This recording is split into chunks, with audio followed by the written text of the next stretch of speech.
Aqui quem fala é o Leno, da Unidade Curricular de Teoria da Computação. Estou aqui com o Natan. E hoje a gente vai falar sobre o nosso compilador que aceita valores de entrada. Bom, aqui a gente tem os terminais tokens, que depois a gente vai mostrar na prática como é que funciona. O tenta isso seria o famoso if, se não der, faz isso. É o else, se eu não me engano. É o else. Repetidor seria o while, tudo é o while, tudo dentro de uma mesma função. E o resto seria o básico, assim, o igual, o diferente, o menor, menor. O joga na tela seria o print. E os não terminais seria a parte mais lógica, assim, do compilador, não a parte física, assim, dele. Aqui a gente tem a gramática desse compilador. Basicamente aqui o início é o não terminal que vai dar início ao compilador, né? Então, início vai receber estruturas. Estruturas pode ser uma lógica, pode ser uma expressão, ou pode ser um print, ou pode ser ela mesma, né? Para gerar recursividade, tu poder utilizar outras não terminais ao mesmo tempo. Aqui na lógica, a gente colocou o if, o else também, o if com else. Colocou o repetidor, né, que no caso é o while, e também é um for ao mesmo tempo. Aqui a gente também tem um não terminal que é print, no qual ele vai poder printar uma expressão ou uma string. Aqui a gente também tem a expressão, que pode ser a soma de valores, a subtração, multiplicação, mas ele também pode ser a declaração de uma variável. Tá? Aqui a gente tem os não terminais dos valores inteiros, dos floats. Aqui a gente tem a condição que ela é utilizada basicamente aqui na lógica, né? No while e também no if, tá? Deixa eu ver aqui. Aqui é um exemplo do código que a gente criou, né? Que o compilador vai entender. Então, aqui a gente pode ver que tem declaração de variáveis, aqui o if e o else, os prints, e aqui tem o repetidor, tá? Explicando mais na lógica, aqui a gente tem, deixa eu abrir aqui, o nosso flex. Aqui a gente tem a gramática regular, a declaração que é dos tokens, então o tenta isso, se não der faz isso, joga na tela, o repetidor. Aqui tem os não terminais mais padrões, digamos assim, né? Aqui temos verdade e falsidade, que basicamente é o true e o false, né? Temos os floats, os valores inteiros, os IDs que no caso é para declarar variáveis, as strings e aqui os espaços que há no código ele vai simplesmente ignorar e aqui são os caracteres inválidos, tá?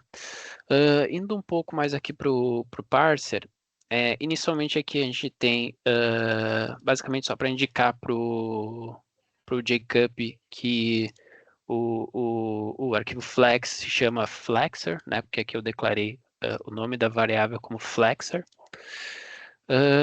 Aqui a gente tem esse hash map que basicamente ele vai servir só para que a gente possa ter, quando declara uma variável, não ter mais de uma variável com o mesmo nome, tá? Então, sempre quando declarar uma variável, ela vai ser adicionada nessa classe aqui.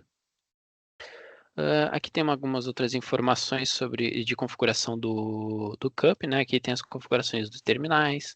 A gente até pode ver que eu já informo aqui, né, o tipo de variáveis, né? Aqui é um boolean, que é um inteiro, um double, que é o float, a string, que é o ID, e o próprio terminal string. Aqui a gente tem a declaração dos não terminais. Aqui a precedência, basicamente, para dizer para o CUP como que vai ser a precedência quando tiver cálculos de mais, menos e vezes. Aqui a gente tem, então, a gramática em si, a estruturas, início que é um não terminal, vai receber estruturas que também é um não terminal, conforme estava mostrando nos slides anteriores. Aqui tem basicamente a lógica, de como funciona dos não terminais, né? Então, estruturas pode receber, pode, no caso, executar esses não terminais aqui. Aqui tem a lógica, que no caso é o if e o else. Aqui no caso é só o if, aqui é o if e o else. Aqui tem o repetidor. Um fato interessante sobre esse repetidor é diferente de como funciona no Java. Quando a gente quer repetir, por exemplo, 5 vezes o mesmo valor, a gente tem que fazer um for. Aqui a gente fez de uma outra maneira, que tu simplesmente chama o terminal repetidor, bota entre parênteses a quantidade de vezes que quer executar, e ele vai fazer isso. No caso aqui, né, esse código aqui é para converter isso para o Java, né? Aqui tem o print, basicamente é o print normal, as expressões, né, que ele tem a declaração da variável, pode ver que até ele adiciona, quando declara uma variável, ele vai adicionar o valor da variável nesse objeto tabela, que é do hashmap. E aqui tem alguns outros não terminais de condição, dos inteiros e dos flutuantes. Tá?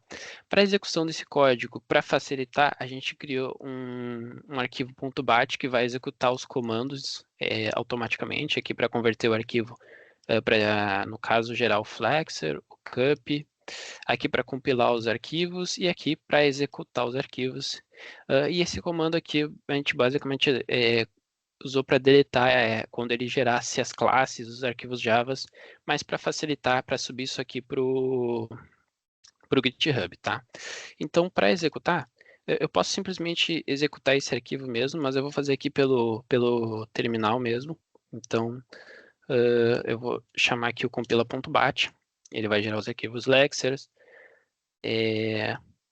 vai gerar aqui os arquivos cups, vai compilar tudo.